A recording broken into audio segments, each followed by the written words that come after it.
दशम भावस्थ बुद्ध। 10वें स्थान में जिसके भी बुद्ध देव विराजमान हो, बहुत अच्छे और सुंदर फल बताए जाते हैं शास्त्रों में।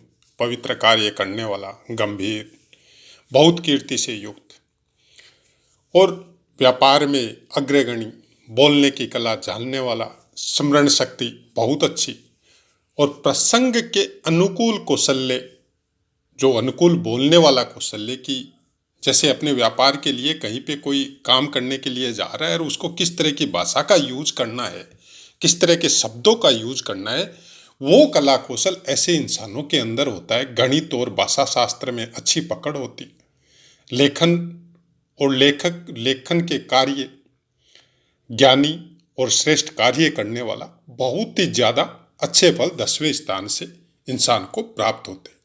अब चूंकि हम लोग चर्चा कर रहे हैं मिथुन लग्न की, बहुत से पाठों में ये बार बार हम बोलते हैं कि बुद्ध देव के फल को जानने के लिए आपको खुद के ऊपर अपना रिसर्च करना पड़ेगा। बुद्ध देव के विषय में जानकारी प्राप्त करने के लिए आपको ये देखना पड़ेगा कि आपको चीज़ों को समझने में कितना टाइम लगता है। जैसे बहुत बार ऐसी बातें होती है कि आदमी सामने वाला कुछ बोलता है और वो भाषा थोड़ी नॉर्मल नहीं होती है, मतलब गहरे रहस्य छिपे हुए होते हैं एक ही वाक्य में, और उस वाक्य को तुरंत समझ लेना, ये बुद्ध देव के अच्छे होने की निशानी है। अब वो तुरंत समझ में नहीं आए, या समझ में ही नहीं आए, या बहुत देर बाद समझ में आए, या किसी दूसरे के द्वारा समझाने से समझ में आए, इसका मतलब कुछ न कुछ प्रॉब्लम आपके बुद्ध देव में, आपकी कुंडली में विराजमान है। या तो बाई बर्थ है, या फिर कुछ कर्मों के द्वारा आपने खुद उसको इस तरह से नेग्लेक्ट कर दिया है कि वो चीजें जो आपको मिलनी चाहिए थी वो नहीं मिली। मिथुन लग्न में बुद्ध देव आपके लग्नेश होते हैं और चतुर्थेश होते हैं। लग्नेश और चतुर्थेश बन के जब दशम स्थान में विराजमान होता है तो जिसको बोला जाता है राजयोग, सुयोग, कुल दीपक योग, आप जितने अच्छे योग यहाँ पे लगाना चाहते हैं वो सब लगा सकते हैं। ये केवल बुद्ध देव की बातें नहीं कर रहे हैं हम, कि चतुर्थेश और लग्नेश अगर आपके दशम स्थान में विराजमान होते हैं तो सब राजयोग यहाँ पे एप्लीकेबल हो जाते हैं। तो क्या वो राजा के समकक्ष हो सकता है? जरूर हो सकता है। वो राजा भी हो सकता है, मंत्री या आईपीएस ऑफिसर भी हो सकता है।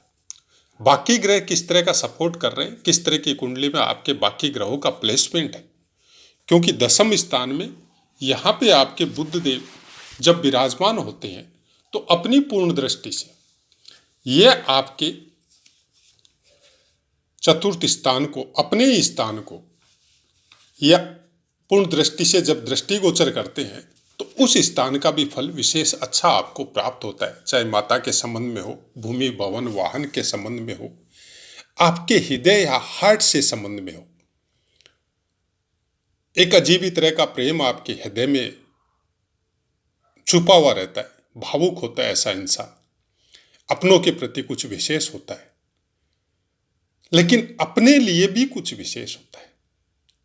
अपने फायदे के लिए, अपने स्वार्थ के लिए, अपने आप को अच्छा दिखाने के लिए या अच्छा करने के लिए, अपने शरीर की सुरक्षा या सुंदरता का ध्यान रखने वाला, क्योंकि बुद्ध आपका लग्नेश में और गुरुदेव की राशि में विराजमान है, मीन राशि में, तो जाहिर सी बात है कि यहां पे ऑटोमेटिक मीन राशि का भी अपना एक जो कारकत्व है वो आपको प्राप्त हो जाता है। यहां पे मीन राशि के अंतर्गत आपके पूर्वा भाद्रपद का चतुर्थ चरण, जिसका स्वामित्व खुद गुरुदेव के पास है, फिर उत्तरा भाद्रपद के चारों चरण, जिसका स्वामित्व शनिदेव के पास है, और रेवती के चारों चरण, जिसका स्वामित्व खुद बुद्ध देव के पास है। ये सब नक्षत्रों में, अलग अलग नक्षत्रों के हिसाब से अलग अलग प्रिडिक्शन निकल के आती है। आपको किस तरह से उसको समझना है, वो नक्षत्रों के विषय के जो पाठ है उसके अनुसार आप उसमें जाके सुन सकते हैं। यहाँ पर जब नक्षत्रों के अनुसार किसी भी ग्रह को जब आप देखते हैं तो कुछ अलग ही चीजें नक्षत्रों में बताई जाती हैं, लेकिन नक्षत्रों में ये नहीं बताया जाता कौन से स्थान का प्लेसमेंट है, किस राशि में है, उसमें एक अलग लेवल की प्रिडिक्शन होती है जो कारकत्वों से संबंधित होती है, नक्षत्र और उस ग्रह से कनेक्टेड, प्लस उस चरण से कनेक्टेड, जिसको हमेशा नोट डाउन करके आप उन पाठों के द्वारा रख सकते हैं। फिर जब वो ग्रह जिस स्थान में प्लेस होता है उस स्थान के कारकत्व उसको प्राप्त होते हैं। बुध देव 10वें स्थान में बहुत योग कारक होते हैं, किसी की भी कुंडली में हो, किसी भी राशि में हो, उस कारकत्व का और उस ग्रह का कुछ अलग संयोग होता है। उसके बाद में आती है फिर वो प्रिडिक्शन कि कौन सी राशि में विराजमान है और उस राशि का अधिपति कहाँ पे विराजमान, कहीं से दृष्टि दे रहा है अपने स्थान को, या फिर उससे कोई 6 या 8 का संबंध बना रहा है, तब उस फलों में कुछ न कुछ कमी देखने को आपको मिल जाती। लेकिन अगर पूर्ण बली होके, योग कारक होके और अच्छी दृष्टियों से युक्त होके या अच्छे ग्रहों से युक्त होके, क्योंकि बुध देव प्रायकर अकेले नहीं रहते, बुध, मंगल, शुक्र, सूर्य अगल बगल में रहते हैं, आसपास रहते हैं।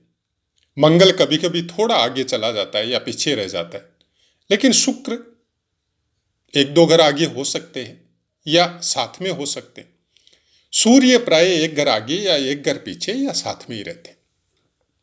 और सूर्य और बुध का योग अगर आपके 10वें स्थान में हो जाए तो यह बहुत अच्छा योग होता है।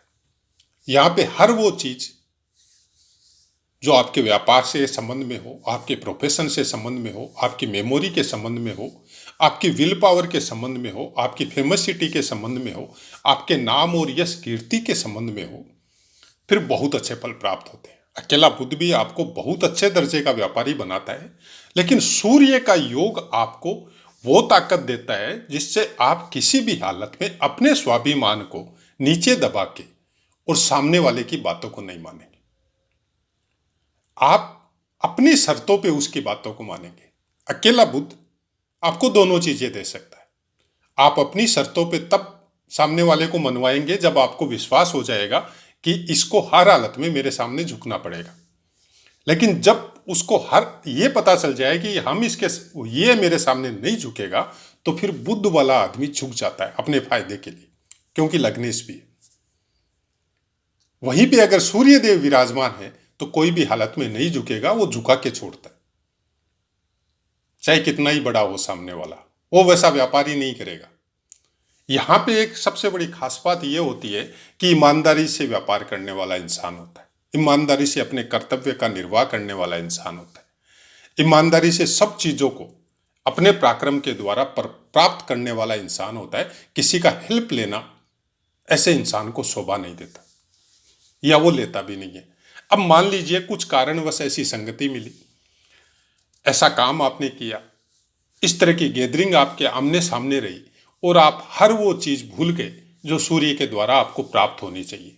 सत्य बोलना, सबका सम्मान करना, किसी की मतलब गलत चीज करके कोई भी धन का अर्जन नहीं करना, वो सब चीजें आप भूल गए।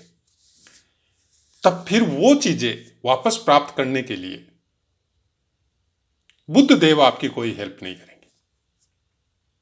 यह एक खास बात है हर जन्म पत्री का अध्ययन करते समय। इसीलिए हम लोगों के अग्रजों ने या पूर्वजों ने या ऋषि मुनियों ने जब ज्योतिष शास्त्र की रचना की तो साफ साफ लिखा हुआ है कि आप जब भी किसी का फलादेश करो तो सबसे पहले उसके वर्तमान के विषय में पता करो कि इंसान क्या कर्म कर रहा है, किस तरह के परिवार से है, किस तरह का संस्कार है, किस तरह के क्षेत्र में निवास कर रहा है। इसलिए ये सब बातें बताई गई। वर्तमान में क्या हो रहा है आप खुद जानते हैं, हमको बताने की जरूरत नहीं।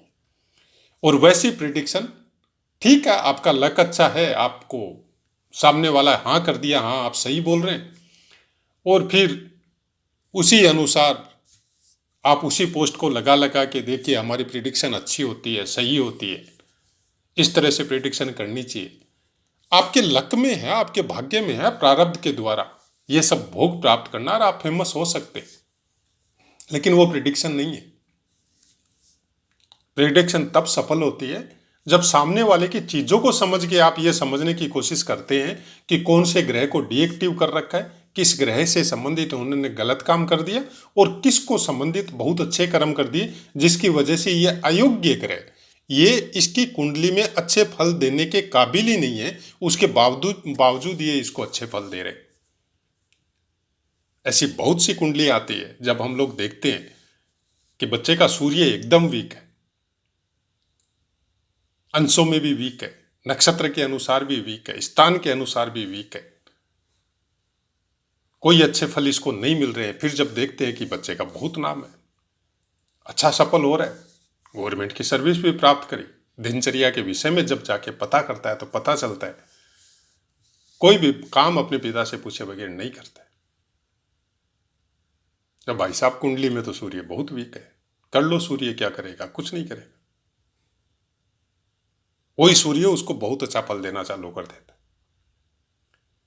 ग्रह कोई आसमान में जो ग्रह बैठे हुए हैं जिनका हम लोग प्रिडिक्शन करते हैं, वही ग्रह धरती के ऊपर भी है जो रिश्तों के स्वरूप में है, और वही ब्रह्मांड आपके अंदर भी है। उसको देखने की जरूरत है, ज्योतिष वही दिखाने की कोशिश करता है, हम लोग शायद वो देखना नहीं चाहते। तो आशा है मित्रों पाठ समझ में आया होगा। अब अपनी वाणी को विराम देते हैं और आपसे आज्ञा लेते हैं। जय माता।